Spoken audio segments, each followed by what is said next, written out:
ಈಗಾಗಲೇ BBMPನ ನಾನು ಬೃಹತ್ ಭ್ರಷ್ಟಾಚಾರ ನಗರ ಪಾಲಿಕೆ ಅಂತ ಕರೀತಾ ಇದ್ದೆ, ಮಹಾನಗರ ಪಾಲಿಕೆ ಅಂತ. ಈಗ GB ಅಂತ ಆಗಿದೆ. GBನ ಗ್ರೇಟರ್ ಭ್ರಷ್ಟಾಚಾರಿಗಳ ಪ್ರಾಧಿಕಾರ ಅಂತ ಹೇಳಿ ಕರೆಯೋದಕ್ಕೆ ಇಷ್ಟಪಡ್ತೀನಿ. ಯಾತಕ್ಕೆ ಅಂತಂದರೆ ಅದರಲ್ಲಿ ವಿಶೇಷವಾಗಿ ಪಾಲಿಕೆಯ 17 ಇಲಾಖೆಗಳ ಪೈಕಿ ಅತಿ ಹೆಚ್ಚು ಭ್ರಷ್ಟಾಚಾರ ನಡೆಯುವಂಥ ನಗರ ಯೋಜನೆ ಮತ್ತು ಕಂದಾಯ ಇಲಾಖೆಗಳಲ್ಲಿ ಮಾಡಬಾರ್ದೇ ಇರ್ತಕ್ಕಂಥ ಕಾನೂನು ಬಾಹಿರ ಕಾರ್ಯಗಳನ್ನು ತಾವು ಶ್ರೀಮಂತರಾಗಕ್ಕೆ ಅಕ್ರಮವಾಗಿ ಬೇರೆ ಬೇರೆ ವಾಮಮಾರ್ಗದಲ್ಲಿ ಶ್ರೀಮಂತರಾಗುವಂಥಕ್ಕೆ ಒಂದು ಪ್ರಯತ್ನಗಳನ್ನು ಈ ಎರಡು ಇಲಾಖೆಯ ಅಧಿಕಾರಿ ನೌಕರು ಮಾಡ್ತಾ ಇರ್ತಕ್ಕಂಥದ್ದು.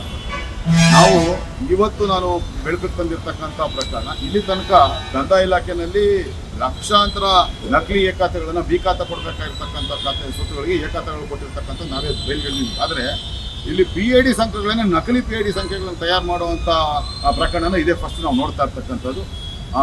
ಬೆಂಗಳೂರು ಪಶ್ಚಿಮ ನಗರ ಪಾಲಿಕೆ ವ್ಯಾಪ್ತಿಗೆ ಸೇರುವಂಥ ಯಶವಂತಪುರ ವಿಧಾನಸಭಾ ಕ್ಷೇತ್ರದ ಕೆಂಗೇರಿ ವಿಭಾಗಕ್ಕೆ ಸೇರುವಂಥ ವಾರ್ಡ್ ನಂಬರ್ 198 ಹಳೆ ವಾರ್ಡು ಹೆಮ್ಮಿಗೆಪುರ ವಾರ್ಡ್ ಅಂತ ಹೇಳಿದ್ರೆ ಹೆಮ್ಮಿಗೆಪುರ ವಾರ್ಡಿನ ಮಲ್ಲಸಂದ್ರ ಗ್ರಾಮದಲ್ಲಿ ನಡೆದಿರತಕ್ಕಂಥ ಈ ಪ್ರಕರಣ. ಮಲ್ಲಸಂದ್ರ ಗ್ರಾಮದ survey number 18/1A4 1A5 1A6 ಈ ರೀತಿ 10 ಸರ್ವೆ ನಂಬರ್ ಸೇರಿದಂಥ 10 ಎಕರೆ 20 ಗುಂಟೆ ವಿಸ್ತೀರ್ಣದ ರೆವಿನ್ಯೂ ಸ್ವತ್ತು ಅದು CG ಸತೀಶ್ ಅನ್ನೋ ಒಬ್ಬ ಹೆಸರಾಂತ ಕಟ್ಟಡ ನಿರ್ಮಾಣ ಸಂಸ್ಥೆ ಒಂದು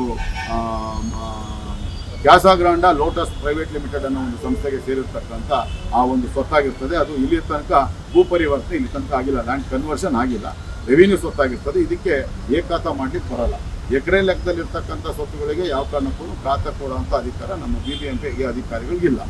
ಅಂಥದ್ರಲ್ಲಿ ಇವರೇನು ಮಾಡ್ತಾರೆ, ಈ ರಂಗೋಲಿ ಕೆಳಗೆ ನುಗ್ಗಿ BBMP ಕಾಯ್ದೆ ಏನಿದೆ ಇವತ್ತು GB ಆ್ಯಕ್ಟ್ ಅಂತ ಏನಾಗಿದೆ, ಆ GB ಆ್ಯಕ್ಟನ್ನು ರಂಗೋಲಿ ಕೆಳಗೆ ಅದರಲ್ಲಿರ್ತಕ್ಕಂಥ ಲೂಪ್ ಹೋಲ್ಸ್ಗಳನ್ನು ದುರ್ಬಳಕೆ ಮಾಡಿಕೊಂಡು ಇದು ರಂಗೋಲಿ ಕೆಳಗೆ ನುಗ್ಗುವಂಥ ಕೆಲಸವನ್ನು ಆ ಕೆಂಗೇರಿ ವಿಭಾಗದ ರೆವಿನ್ಯೂ ಅಧಿಕಾರಿಗಳು ಮಾಡಿರ್ತಕ್ಕಂಥದ್ದು.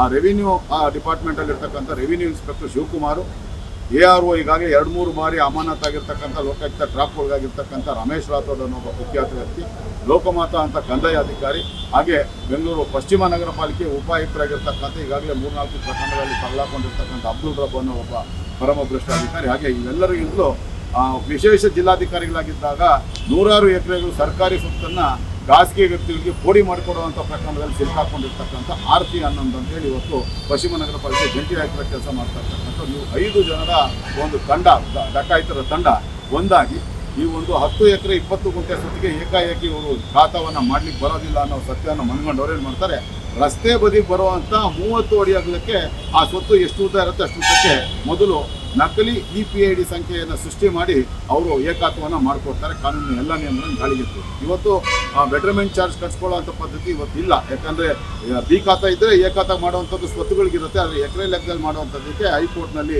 ಪ್ರಕರಣ ಇದು ಇನ್ನೂ ವಿಚಾರಣೆ ಹಂತದಲ್ಲಿರುತ್ತೆ, ಅದು ಇನ್ನೂ ನೆನಗುದಿ ಬಿದ್ದಿರ್ತಕ್ಕಂಥ ಅದನ್ನು ದುರ್ಲಾಭ ಪಡ್ಕೊಂಡಂತೆ ಇವರು 30 ಅಡಿ ವಿಸ್ತೀರ್ಣಕ್ಕೆ ಮಾತ್ರ ಮೊದಲು ಮಾಡಿಕೊಟ್ಟು ಸಣ್ಣ ವಿಸ್ತೀರ್ಣಕ್ಕೆ, ಆನಂತರ ತಾಂತ್ರಿಕ ದೋಷದಿಂದ ಈ ತಪ್ಪನ್ನು ಇದು ಸೈಜನ್ನು ಸ್ವತ್ತಿನ ಅಳತೆಯನ್ನು ತಪ್ಪಾಗಿ ನಮೂದಿಸಿದೆ.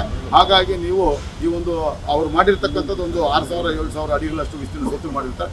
4,36,000 ಚದರ ಅಡಿಗಳಷ್ಟು ವಿಸ್ತೀರ್ಣದ ಸ್ವತ್ತಿಗೆ ತಿದ್ದುಪಡಿ ಮಾಡಬೇಕು, ತಾಂತ್ರಿಕ ಸಮಸ್ಯೆಯಿಂದಾಗಿ ಅಳತೆ ತಪ್ಪಾಗಿದೆ ಅನ್ನೋ ಒಂದು ಕಾರಣವನ್ನು ತೋರಿಸಿ ಇವತ್ತು 10 ಎಕರೆ 20 ಗುಂಟೆಗೆ ಖಾತಾವನ್ನು ಮಾಡಿಕೊಡುವಂಥ ಕೆಲಸವನ್ನು ಇವರು ಮಾಡೋಕ್ಕೆ ಮುಂದಾಗಿರ್ತಕ್ಕಂಥದ್ದು. ಈಗಾಗಲೇ ಸುಮಾರು 5-6 ಕೋಟಿ ರೂಪಾಯಿಗೂ ಹೆಚ್ಚು ಹಣವನ್ನು ಈ CG ಸತೀಶ್ ಅಂತಂದರೆ ಅವರು ನಮ್ಮ ಈ ಕ್ಯಾಸಾಗ್ರಾಂಡ್ ಲೋಟಸ್ ಪ್ರೈವೇಟ್ ಲಿಮಿಟೆಡ್ ಅನ್ನೋ ಸಂಸ್ಥೆ ಮಾಲೀಕರಾಗಿರ್ತಕ್ಕಂಥ ಆ ವಂಚಕ ಬಿಲ್ಡರ್ ಏನಿದೆ ಅವರಿಂದ ತಗೊಂಡು ಇವತ್ತು ಪಾಲಿಕೆಗೆ 12 ಕೋಟಿ ರೂಪಾಯಿಗೂ ಹೆಚ್ಚು ಸುಧಾರಣಾ ಶುಲ್ಕ ಪಾವತಿ ಆಗುವಂಥದ್ದನ್ನ ತಪ್ಪಿಸೋದ್ರ ಮೂಲಕ ಪಾಲಿಕೆಗೆ ದೊಡ್ಡ ಮಟ್ಟದಲ್ಲಿ ವಂಚನೆ ಮಾಡಿದ್ದಾರೆ.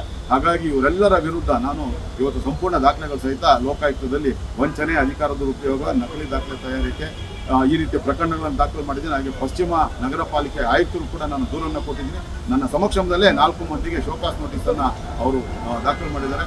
ಕೊನೆಯದಾಗಿ ನನಗೆ ನನಗೆ ಈ ಮಾಹಿತಿ ಪತ್ರಿಕಾಗೋಷ್ಠಿ ಮಾತಾಡುವಂಥ ಸಂದರ್ಭದಲ್ಲಿ ಒಬ್ಬರು ನನ್ನ ಸ್ನೇಹಿತರು ಕರೆ ಮಾಡ್ತಾರೆ, ದಾಖಲೆಗಳೆಲ್ಲ ನಮ್ಮ ಹತ್ರ ಬಂದಿದೆ.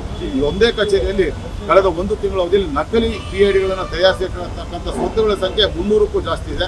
ಈ ರೀತಿ ಪ್ರತಿಯೊಂದು ಸ್ವತ್ತಿಗೆ 10-20 ಲಕ್ಷ ರೂಪಾಯಿ ಹಣವನ್ನು ತಗೊಂಡು 300ಕ್ಕೂ ಹೆಚ್ಚು ಸ್ವತ್ತುಗಳಿಗೆ ಈ ಥರ ನಕಲಿ PIDಗಳನ್ನು ತಯಾರು ಮಾಡಿ ನಕಲಿ ಖಾತೆಗಳು ಮಾಡಿಕೊಟ್ಟಿದ್ದಾರೆ ಅನ್ನೋ ಆಘಾತಕಾರಿ ಸುದ್ದಿಯನ್ನು ಕೂಡ ತರ್ತಾರೆ. ಅದನ್ನು ಕೂಡ ನಾನು 3-4 ದಿನಗಳಿಗೆ ನಿಮ್ಮ ಸಮಕ್ಷಮದಲ್ಲಿ ತರುವಂಥ ಕೆಲಸವನ್ನು ಮಾಡ್ತೀನಿ.